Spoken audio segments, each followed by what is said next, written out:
From LinkedIn News, I'm Leah Smart, host of Everyday Better, an award-winning podcast dedicated to personal development. Join me every week for captivating stories and research to find more fulfillment in your work and personal life. Listen to Everyday Better on the LinkedIn Podcast Network, Apple Podcasts, or wherever you get your podcasts. From LinkedIn News, I'm Jessie Hempel, host of the Hello Monday podcast. Start your week with the Hello Monday podcast. We'll navigate career pivots. We'll learn where happiness fits in. Listen to Hello Monday with me, Jessie Hempel, on the LinkedIn Podcast Network or wherever you get your podcasts. Hello, my friends, and welcome to another exciting episode of Negotiate Anything. This show is produced by the American Negotiation Institute, and with over 5 million downloads and listeners in over 180 countries, listeners just like you have made this the #1 negotiation podcast in the world. Hi, my name is Kwame Christian, and I am the founder and CEO of the American Negotiation Institute. Here at ANI, we believe that the best things in life are on the other side of difficult conversations, and we are passionate about providing you with the best content that will help you to make your difficult conversations easier, both at work and at home. Lastly, I want to remind you that we offer consulting and conduct trainings, both virtually and in person, all around the world. Our focus is in 3 main areas. First, negotiation and conflict resolution. Second, leadership. And lastly, diversity, equity, and inclusion. Check the link in the description below to learn more about how we could work with you and your team. And now, without further ado, let's jump into the interview. Liam, thanks for joining us today. Excited to be here, Kwame. Excited to share whatever perspective I can and help enrich some lives. Yes, it is exciting to have you, my friend. So how would you get us started by telling us a little bit about yourself and what you do? My name's Liam.Leonard. I work with essentially high net worth individuals and invest on their behalf in real estate. We work primarily on the debt side today, where we're negotiating essentially loans with borrowers that are collateralized or backed by real estate assets. Most of those being residential homes, but some commercial properties as well. This is great. And listen, Liam, my humble friend, please let the listeners know about your podcast too. So I'm also a podcast host. That's where I met Kwame originally. And it's all about the prosperity perspective. So the idea, our listenership is primarily entrepreneurs, and the idea is giving stories of people who've been successful like Kwame and how they're taking snippets in terms of how they can give back from their journey and how they've been successful to entrepreneurs who are starting to go through that front end of the journey as well. And so been giving back in that regard and trying to help people become more prosperous with their futures. This is great. Yes, listeners, make sure to check that out. I'm a fan of the show, but of course I'm biased because I've been on it.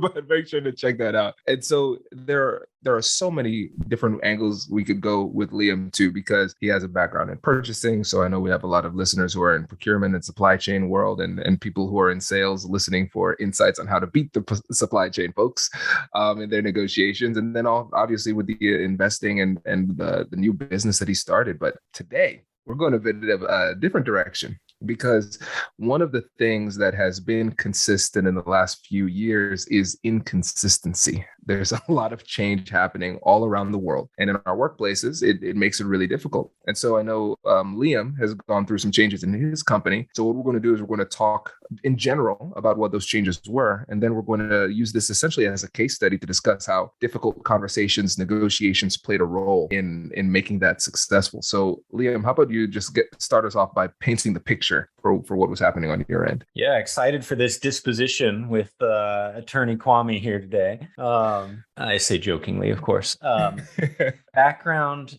So we're in the lending business, right? We give loans primarily. Our primary business is for real estate investors who are doing fix and flip type properties. So if you've watched HGTV and you see Chip and Joanna Gaines and you see Tarek and his girlfriend and, Love It, Hate It, all those shows where they're going in and they're fixing it up. Typically, they're using money from people like us to go and do that. Simultaneously, over the last couple of years, we had launched a conventional mortgage business. And the idea being some of those people who are rehabbing the houses wanted to keep them for long-term rentals or do Airbnb rentals or things like that. And we wanted the ability to essentially refinance them and create one cohesive experience for them. What we found as the market began to change with interest rates on the rise, with decline in the overall stock market, some macroeconomic challenges that are creating a lot of volatility, is that business, the conventional side of the business was always less profitable, but there was a lot of strain on that side of the business on the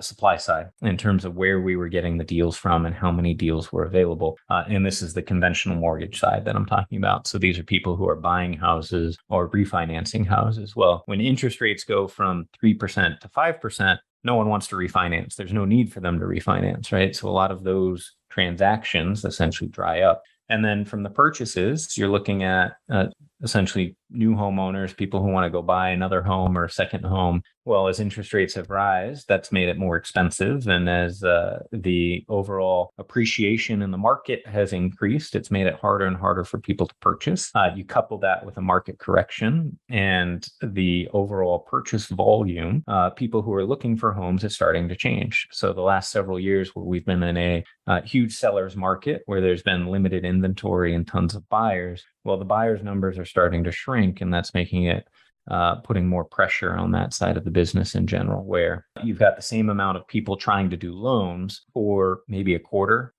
maybe even 20% of what the volume was 18, 24 months ago. And it starts to put a huge strain on the business. I know for people that I work with and clients and things like that, and even in our industry, things change and they can change really quickly. And then as the leader of the company, it's your responsibility to figure out, well, what do I do as the tides change? And that's one of the biggest challenges of leadership is making the tough decision a lot of the times. And so can you talk us through some of before we go into the tactical side, I think it would be helpful if you paint the picture of like the leadership structure too, who else you have to talk to and get on board with these decisions before you actually move. Because if you are the sole owner, then you can make unilateral decisions, things like that. But if you have other people playing in the leadership positions too, you've got to include them. So let's paint that picture too. Yeah, just paint that picture. I am the sole owner. A whole nother episode could be I exited my partners earlier this year. So there was huge negotiations associated with that to become the sole owner, which then allowed me to make these decisions and move quickly when we needed to do that. So that part was a little bit easier in terms of org structure, right? Essentially, you've got me at the top, and then I had the head of each of the business unit.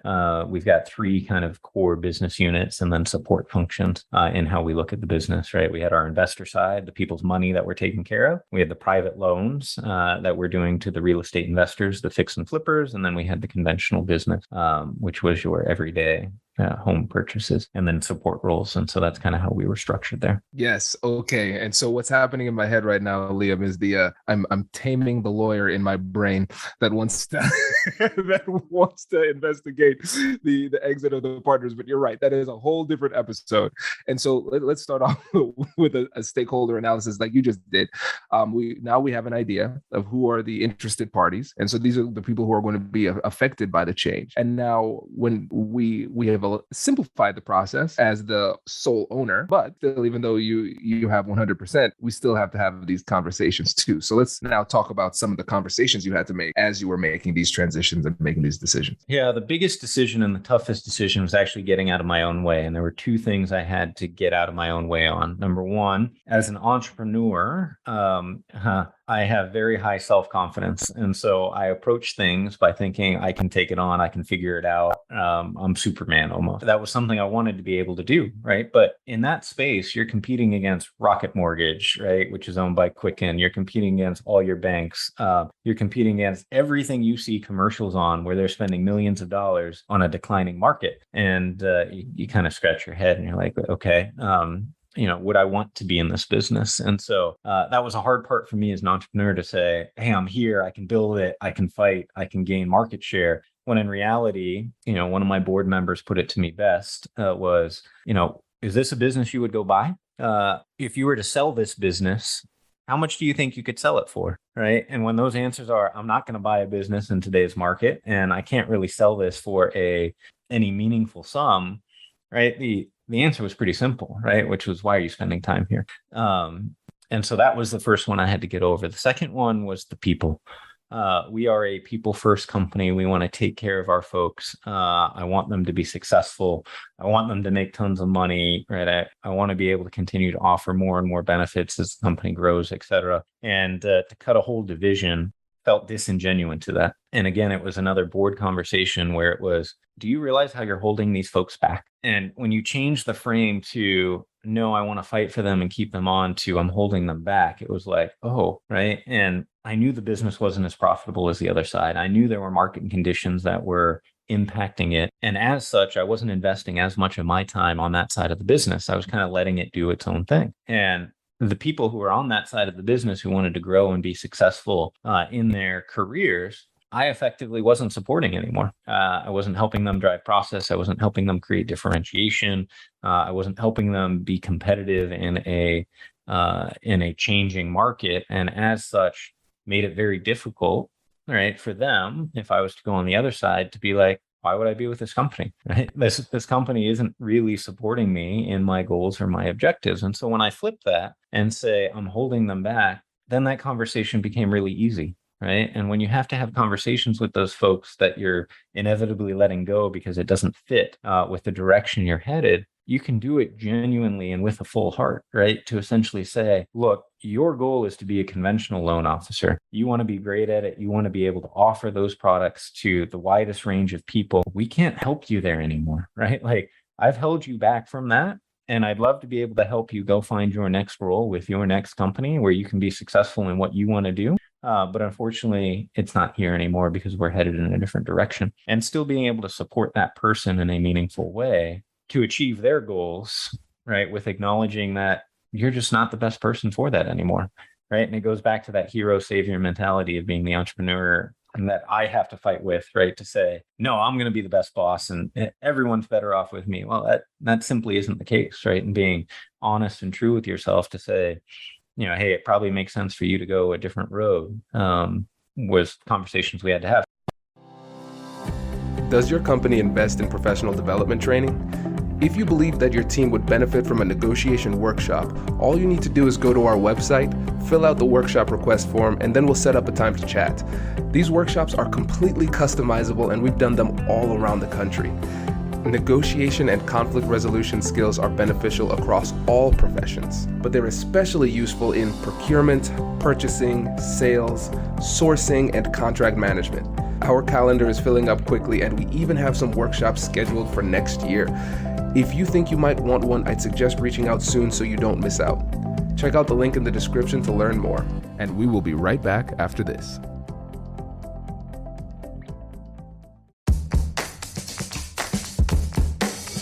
Hey you, I'm Andrew Seaman. Do you want a new job? Or do you want to move forward in your career? Well, you should listen to my weekly show called Get Hired with Andrew Seaman. We talk about it all, and it's waiting for you, yes you, wherever you get your podcasts. Brace the rudders! Raise the sails! Raise the sails! Captain, an unidentified ship is approaching. Over. Roger. Wait, is that an enterprise sales solution?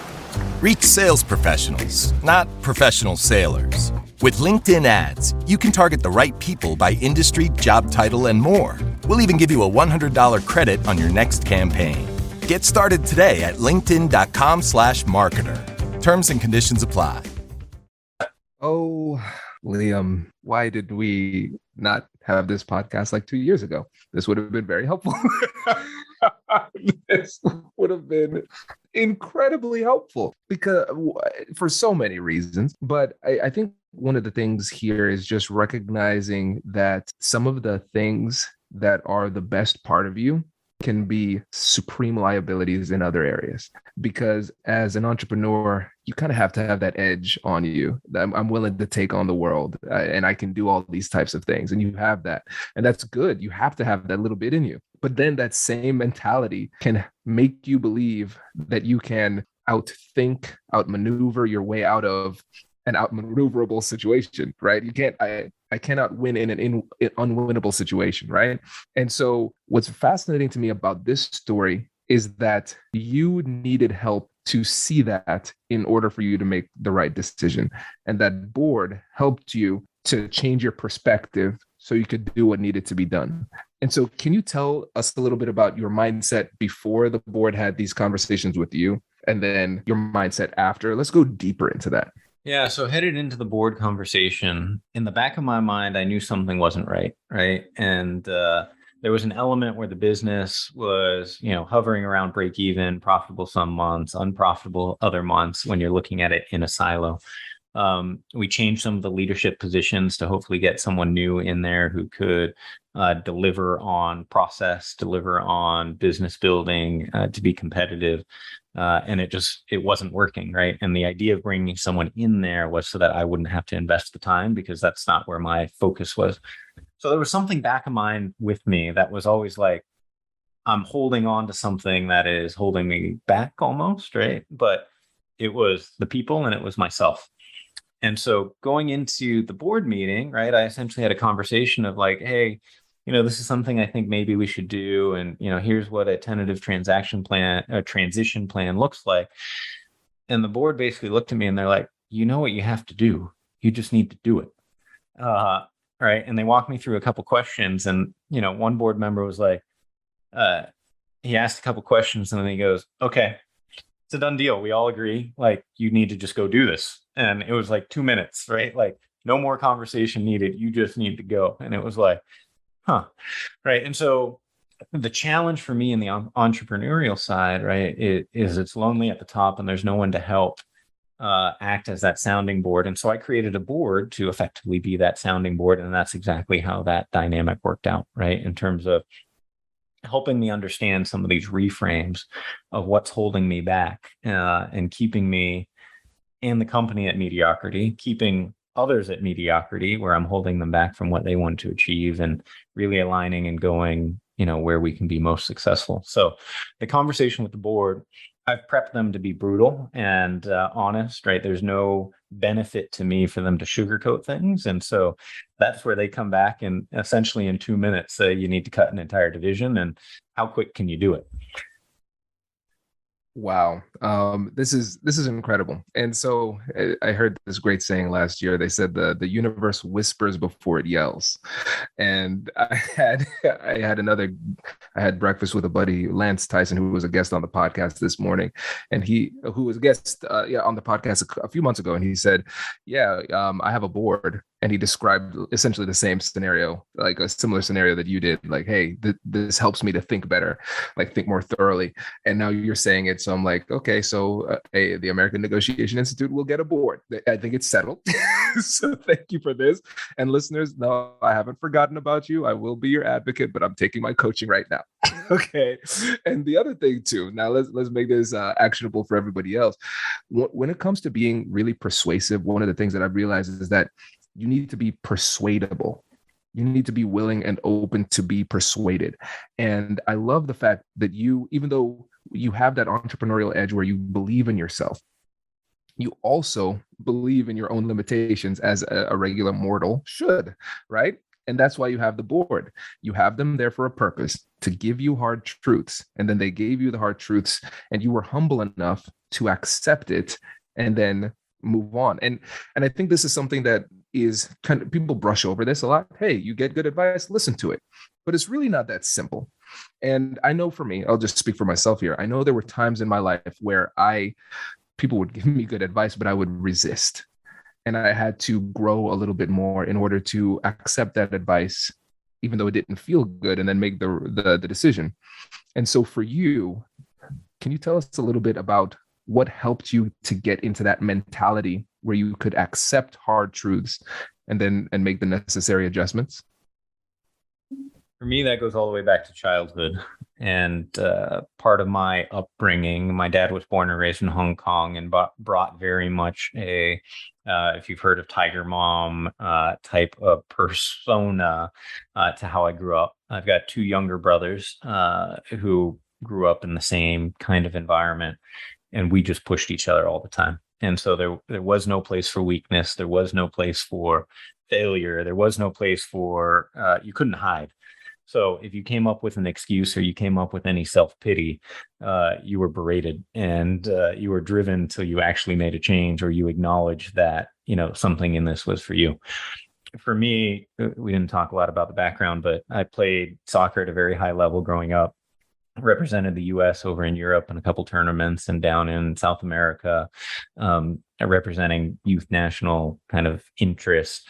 And then decided I went to Yale for economics. And so you see the tiger component that's coming out, right? Like only the best in you will be successful, and achieving, acceptance from my parents, as well as my reaching my personal best, were always first and foremost. And that allowed and instilled in me this element of coachability, where I'm really bright and I'm really smart in a lot of areas, but I can't be that person everywhere.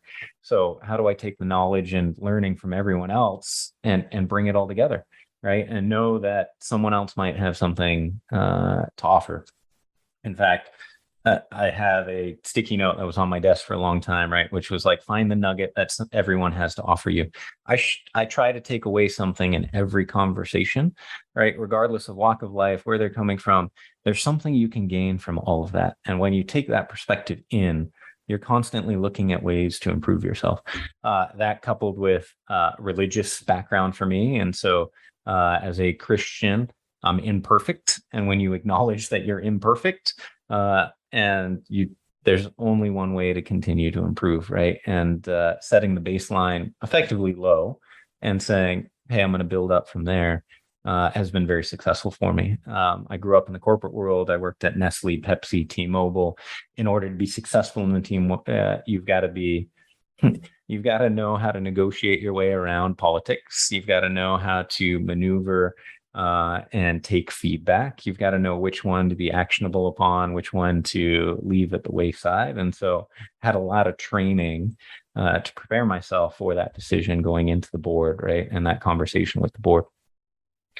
And even going back, right, in the board selection and the conversations with the board, they're looking for that coachability too, right? Because these are guys who are giving their time, primarily their time. That's their most valuable resource, right? And their experience to you. And if you are not open to the suggestions they're giving, they're not going to be there.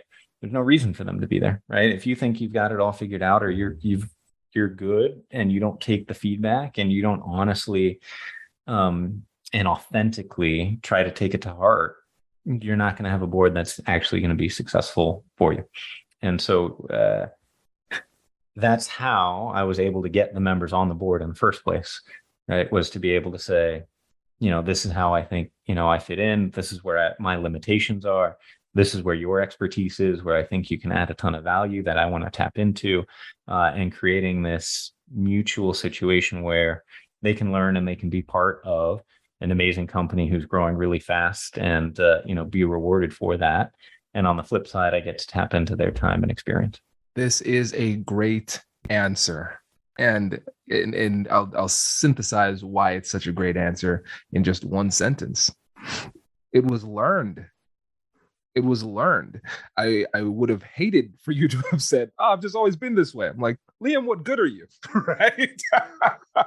But yes, really what you're demonstrating is through your experience, your various life experiences, you learned that this is the key to success. And it really is, and when we are vulnerable enough and humble enough to actually accept what other people say, especially in a difficult conversation, it sets us up to be more persuasive down the road, because we're essentially showing them how they should interact with us. At some point, maybe not today, I will say something of value. And I hope you respond the same way. So Liam, I love this answer. This is really good. Yeah. And for me, it's about failure, right? I embrace and I love failure, because failure leads to the learning, right? And without the failure, you don't learn, because you think you're doing everything right. And so I find those moments of uncomfortableness and failure so that I can grow and develop, right? It's the only way that I can develop the skills that have gotten me to where I am and will get me to that next level. Absolutely. And you know what's funny about this, and we'll see where the rest of the conversation goes to, because I did not expect it to go this way, right? Talking about the ability to be persuaded, the humility and learning and listening, like that's so critical. I didn't expect it to go this way, but I'm really appreciative that it did, because it's necessary, and also it shows us this really important fact. But if we were to think about this just as almost like, let's use it as a case study back at Yale when you're in business school. If you were to analyze this case study and say, what is the decision that this unnamed entrepreneur should make in this moment, it would be probably pretty easy to analyze and say, yeah, we need to cut this division, focus on the parts of the business that are profitable. But when you are that person, it's very difficult to make that assessment, because you're so close and you have those emotional connections. Then when you had that conversation, it opened you up to it. You were willing to do it. And now we have these conversations with the people on the team that you care about, that are difficult, but not necessarily strategically challenging. Can you talk about your mindset going into it, how you felt emotionally, and how the conversations went? Yeah, for me, really level-headed, right? Because at the end of the day, I knew it was in the best interest of the person that I was talking to. And I don't approach a conversation until I realize what's in the best interest of that person.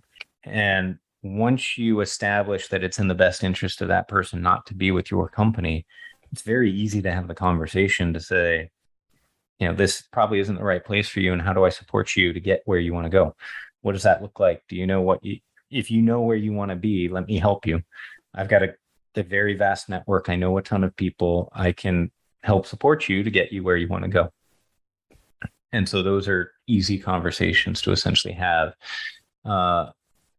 strategically, because you've aligned on where the value is for them and for you.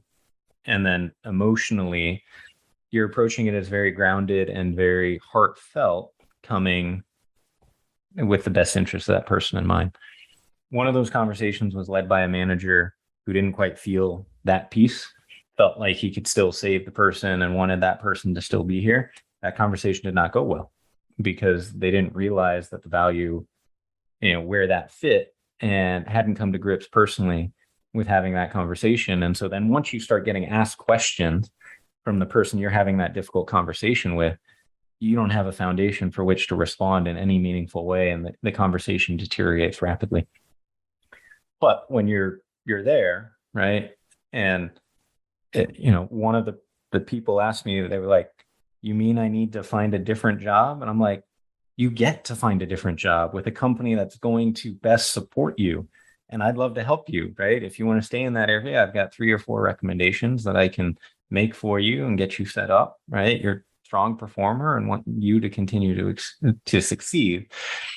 And so transitioning it to them realizing it's their best interest is huge, and helps them feel, it helps ease the transition, right?